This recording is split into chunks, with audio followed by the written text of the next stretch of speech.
Good day. This is the first of several online lectures during our distance education period. This is for Mr. Genorio's European history classes, and what we're going to do is have a lecture on the end of World War I on the Western Front. So, where we began is where we left off on Friday last week, talking about the effects of Russia going through a revolution and leaving the war. In late 1917 and early 1918, the new Bolshevik communist government under Lenin in Russia has gone to such an extent to arrange for peace with Germany that they gave up massive territories in the west of Russia, basically including Finland, Latvia, Lithuania, Estonia, Poland, Belarus, Ukraine, Crimea, Bessarabia. All these areas are now going to be controlled by the Germans. But what the Russians get is peace. What the Germans do with that peace is they move millions of men from the eastern to the western front. Now, it's a race. Can the United States, who has declared war as a result of the Zimmerman telegram, where the Germans promised to carve the southwestern desert regions from the United States and give them to Mexico if Mexico joins Germany in World War I, can the Americans, who are mobilizing their forces, manage to get enough troops in Europe trained and ready to go before the millions of Germans arrive just from the Russian front, the Eastern Front, across Germany by rail to the Western Front? The answer is no. It takes longer to turn a civilian into a soldier and then equip them when you don't have a military industry, which we didn't have a major one in 1917, and then ship them across the ocean to France. It takes much longer than to take a bunch of combat veterans in the German army in the east and ship them across the German Empire to the Western Front. So, this is the Germans' big hope, that in the spring of 1918, the German army can outrun those American reserves and crush the Western powers, the Allied powers, in a massive battle before American forces can arrive to make a difference. And the answer is, in spring, it's called the St. Michael Offensive. It's also called the Kaiserschlacht, which means the Emperor's Battle. The Germans are led not by tanks, but by a new kind of soldier called the stormtrooper.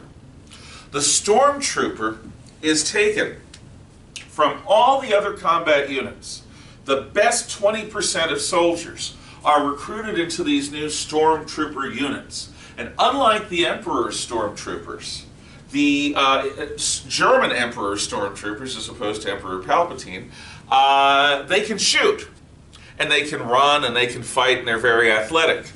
So stormtroopers are given a new weapon, the Bergmann 1917, the world's first submachine gun, also known as a burp gun. Basically, you pull the trigger, and you get lots of pistol bullets going down range. In trench warfare, the submachine gun is a better weapon pretty much than anything else. It's small, it's handy, and it puts out a lot of pistol rounds. So these stormtrooper units are equipped with extra grenades. They're equipped with the submachine gun. They're equipped with all the weapons you could want. And their job is to do what tanks have begun to do in the English and French armies. They're going to break through the lines and keep going. So the stormtroopers, the best 20% of Germany's troops, all united together, are launched in an attack, and the Allies don't know what hit them. These guys are fast, they're super aggressive, they have incredible weapons that have not been seen before, and soon the Germans have not only broken through the lines, but they've opened up a deep penetration attack, the first mobile attack on the Western Front since 1914, when the trenches were first dug. So the stormtroopers work. The Germans are going from their lines in the east. They're going to cut through the Allied lines, and they're going to hit the coast south of Amiens, basically south of the northern part of the front. They're going to cut that off from the rest, and then they're going to roll up the Allied line. Now, the Allies respond as best they can, but the truth is they're not prepared for this. The British and French are still exhausted, and the Americans have arrived only in small numbers. Early in the American commitment, American General John J. Blackjack Pershing, the commander of the American Expeditionary Force, lands famously in France and on the dock says, "Lafayette, we are here," which is a reference to the Marquis de Lafayette, the Frenchman who helped America fight successfully for independence against Great Britain back in the Revolutionary War. Well, we in 1917 and 1918 are going to repay that debt. But not enough Americans are there. Now, up until now, the Allies have kept separate commands. The British and the French, and now the Americans, are working in tandem. But they're not working under a single commander. They are cooperating. Cooperation doesn't work as well as a single command. So, under the stresses of the St. Michael Offensive, both the British general, Sir Douglas Haig, and the American general, John Blackjack Pershing, agreed to be under French command, because the French by far have the largest army, and the war is happening in France. So French General Ferdinand Foch becomes the field marshal in command of all Allied forces on the Western Front. This is an improvement that's going to help the Allies later in the year. But what happens to the German soldiers is a very, very human thing. Germany has been blockaded for years, and their supplies of fresh meat, fresh cheese, fresh milk, good bread, wine, cigarettes, anything a person in those days could want is made cheaply of local materials, and it's not very good. And it's not plentiful at all. The Germans are all basically on the edge of starvation. The stormtroopers even, who are given the best and the most food, are still with very, very little reserves of fat. So when they arrive, the Germans, behind the lines, they see these food depots filled with fresh fruit, vegetables, bread, meat, cheese, milk, wine, cigarettes, and all the other things that they have not had for years. And it's not like they've been lying around in their homes. They've been engaged in combat. So the German troops literally stop, and they start eating and drinking. And their officers and sergeants can't get them to move. This creates a delay in the German attack, which the Allies are able to contain, and the offensive is over. It's over because of the starvation of the typical German soldier. That's summertime. By early autumn, the Americans have arrived in sufficient numbers to play a major role.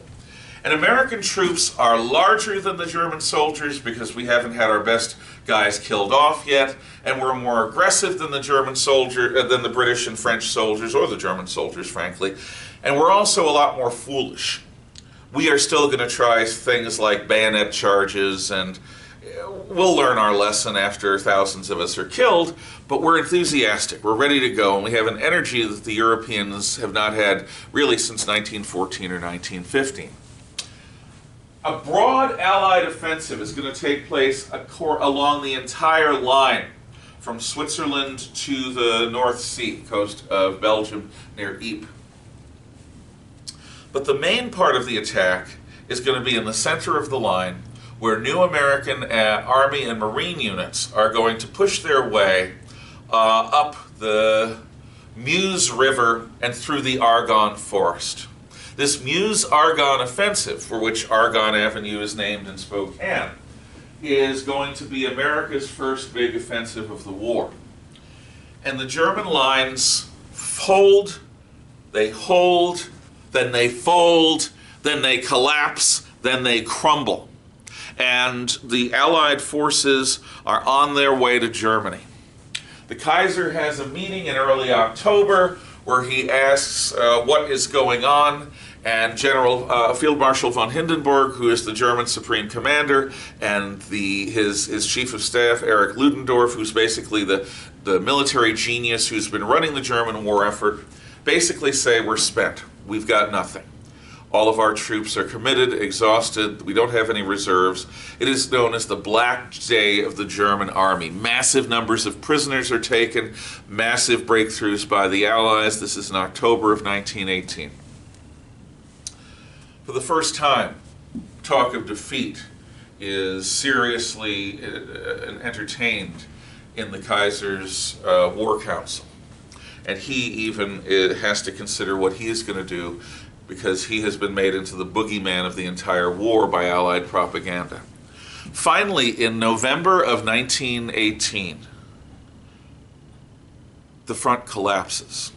Germany has a new government run by Friedrich Ebert, who is a socialist, not a communist, but a German socialist, who is going to try to make peace.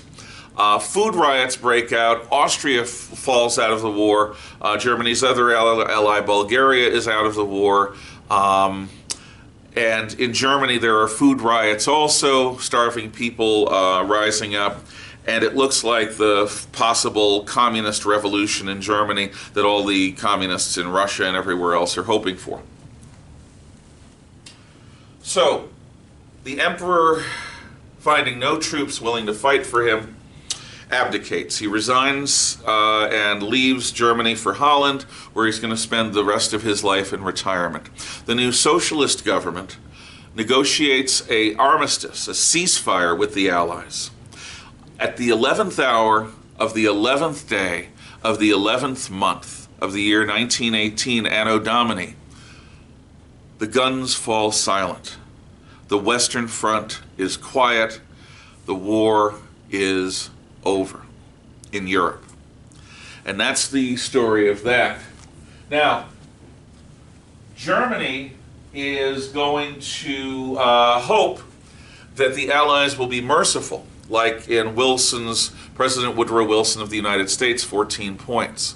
But we will see if, in fact, that happens as the peace conference that's going to produce the Treaty of Versailles is set up, and as the Germans are allowed to be in the same town, but not anywhere near the conference table. They're going to be frozen out of the entire process. This is not a good sign. The next video will be about what happens outside of the Western Front in the wider war, particularly in the Middle East. Thank you for your attention. Please make a comment. Miss you.